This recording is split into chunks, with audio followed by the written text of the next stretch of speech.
Hi friends, நம்ம இன்றைக்கி முட்டை குழம்பு செஞ்சுருக்க ஈஸியான முறையில் வாங்க வீடியோக்குள்ளே போய் பார்க்கலாம். இரவு வரும் திருட்டு பயம் கதவுகளை சேர்த்து விடும்,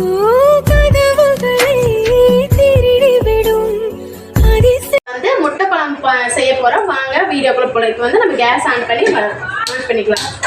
ஆன் பண்ணி வடச்சட்டி வச்சிடலாம். வடச்சட்டி வச்சதுக்கப்புறம் நம்ம உள்ளே தண்ணியே இல்லாமல் சட்டி காயிற அளவுக்கு வச்சிடுவோம். சட்டி காஞ்சிருச்சு, நம்ம தேவையான அளவுக்கு எண்ணெய் ஊற்றிக்கலாம். எண்ணெய் காஞ்சிட்டு இருக்குது. அதுக்கப்புறம் நம்ம தேவையான அளவுக்கு வரமிளகாய் சேர்த்து, கருவேப்பிலை சேர்த்து, கொஞ்சோண்டு நம்ம மல்லி சேர்த்திக்கலாம். சேர்த்து நல்லா எண்ணெயில் காய வச்சுக்கலாம். நல்லா வேகணும். எண்ணெயில் நல்லா பொரியுது. வரமிளகாய், கருவேப்பிலை, மல்லி எல்லாம் போட்டு நல்லா எண்ணெயில் பொரியுது.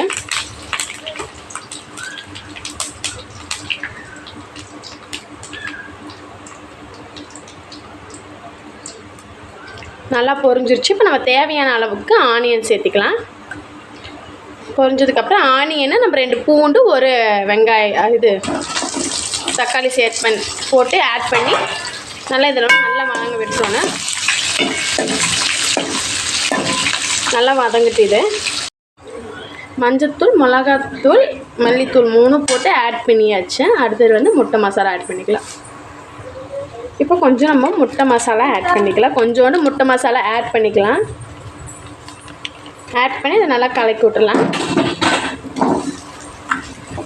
அதுக்கப்புறம் நம்ம கொஞ்சம் தேங்காய் ஆட் பண்ணிக்கலாம். வேணுங்கிற அளவுக்கு ஆட் பண்ணி நம்ம குழம்பு கொஞ்சம் அதிகமாக வரும். தேங்காய் வேணுங்கிற அளவுக்கு நம்ம ஆட் பண்ணியிருக்கோம்.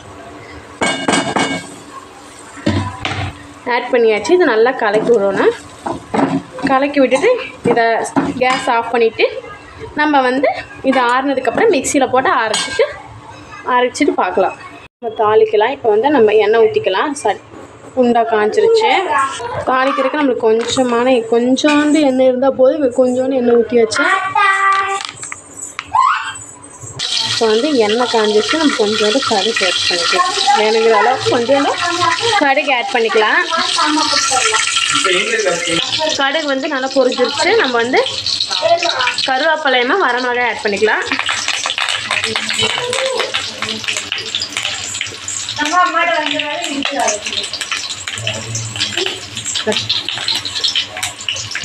இப்போ நம்ம அரைச்சி வச்சதை அதில் ஆட் பண்ணிக்கலாம். நம்மளுக்கு வேணுங்கிற அளவுக்கு தண்ணி ஆட் பண்ணி கலக்கி ஊற்றிக்கலாம். நம்ம வேணுங்கிற அளவுக்கு தண்ணி ஆட் பண்ணியாச்சு. சால்ட் ஆட் பண்ணிக்கலாம். இதை இப்போ நல்லா கொதிக்க வச்சிடலாம். கொதிக்க வச்சுட்டு நம்ம முட்டை ஆட் பண்ணிக்கலாம். கொதிக்க விட்டுடலாம். அதுக்கு முன்னாடி இப்போ நல்லா குழம்பு கொதிக்குது பாருங்கள். நல்லா கொதிச்சதுக்கப்புறம் நம்ம முட்டையை ஆட் பண்ணிக்கலாம். நான் இப்போ 6 முட்டை ஆட் பண்ண போகிறேன். 1 2 அப்புறம் 3 4 5 இதோட 6 முட்டையை ஆட் பண்ணியாச்சு. நல்லா ஒரு 5 நிமிஷம் கொதிச்சதுக்கப்புறம் ஆஃப் பண்ணிடலாம். இப்போ நல்லா முட்டை போட்டாச்சு. இப்போ கேஸ் ஆஃப் பண்ணிடலாம். ஆஃப் பண்ணிவிட்டு ஒரு 5 நிமிஷம் கழிச்சதுக்கப்புறம் சாப்பிட்லாம்.